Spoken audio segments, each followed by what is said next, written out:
Now this is VLC media player. So it allow you to play any file or to record your video or to convert a video file into another form. So the first example here, you can see this is open media file and capturing. So if you have connected a video capturing device like a web camera, or if you are using laptop, so there is inbuilt web camera, so you can capture that from there.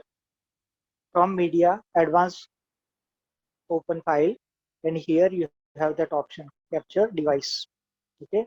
From here, if you have connected your web camera, you will get that option here, and you can select that and start recording.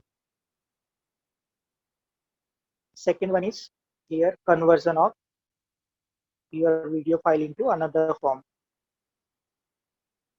like this. So in this media, then you have this convert or save. So click here, then here the file that you want to convert, that you have to add here. For example, I have taken one video file here. Okay. Now from here we have to select what we want to do with this file. So here, for example, convert. Okay. In convert, in which form you want to save this, MP4, web, M, then other formats are also there. So these are different formats that you can save this file into. And then this is destination file, where you want to save that converted file. Okay. For example, already it is MP4.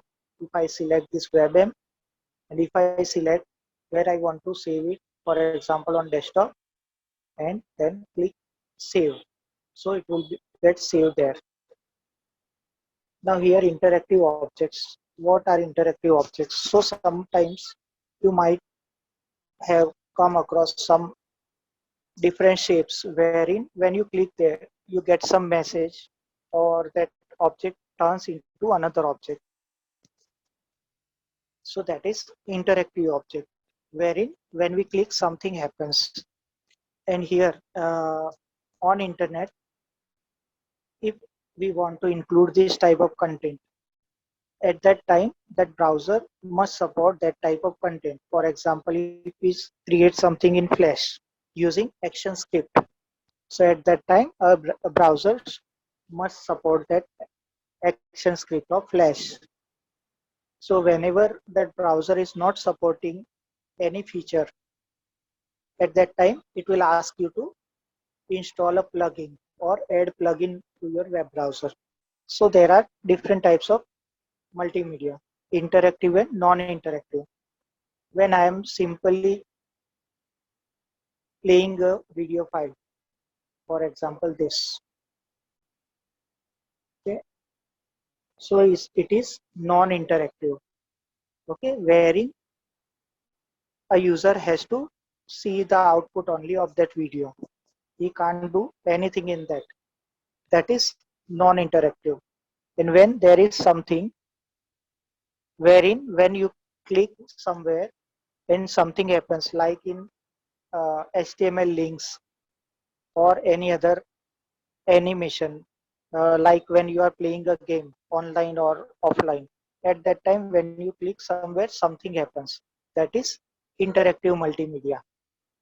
Now next is where we use multimedia. So the first is education and training. So there is CBT. CBT is computer based training. So for example, when you are in a classroom and when teacher uses smartboard and other tools, at that time it is CBT, computer based teaching. When you are watching a video on YouTube that teacher has prepared, that is also a part of CBT, because different software like a video editor or PowerPoint or any text editor, all these are computer software that are used to create that content. So that is CBT. So multimedia in education is recording or broadcasting lectures. Then video conferencing, that is like what we are doing right now, Zoom meeting. This is part of that, wherein we are interacting in real time. Then if something is broadcasted, for example, if for training purpose or for education purpose, if a surgery is being broadcasted to students of medical science, at that time also it is used multimedia. Then record students performance to enable feedback. Now advertisement, it is used widely in televisions and other mediums like cinema halls and internet. So whenever we see an advertisement, hardly we will find any advertisement that is not having any multimedia effect. Like for example, some characters are there which are moving, or some type of animation like that. So in advertisement, multimedia is used and plays a vital role to make it more effective and attractive. So there are example of Jujus in Vodafone. It was very much popular uh, 2 years back.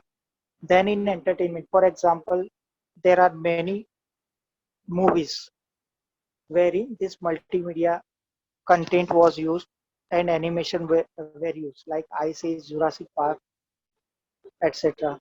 So all computer effects were given through software in these movies. Then in journalism, to before printing the newspaper or magazine, it is prepared in computer, and on internet when e-newspaper or e-magazines are provided, again multimedia is used. Now there are stages of multimedia. Before creating a content in multimedia, there are different stages that has to be followed. So first is research and analysis. So first of all, the whole project outline has to be made. Then comes scripting or flowchart. Flowchart is what? Sequence of steps, means what comes first and what is next, and afterwards what you are supposed to do in that multimedia creation process. Then storyboarding means now you are arranging content, that now in this part it is actual visualization of the project. Then collection of media elements, whichever media elements you are going to use, you are collecting that and constructing that. Then programming part, if it is interactive, then you are using different softwares like Macromedia Flash, Synfig, HyperCard, etc. Then testing means for whatever purpose you are making that multimedia content, is the goal is achieved or not, that you are taking into this last final stage before delivering it to your customer, or before publishing it on a website or any other medium.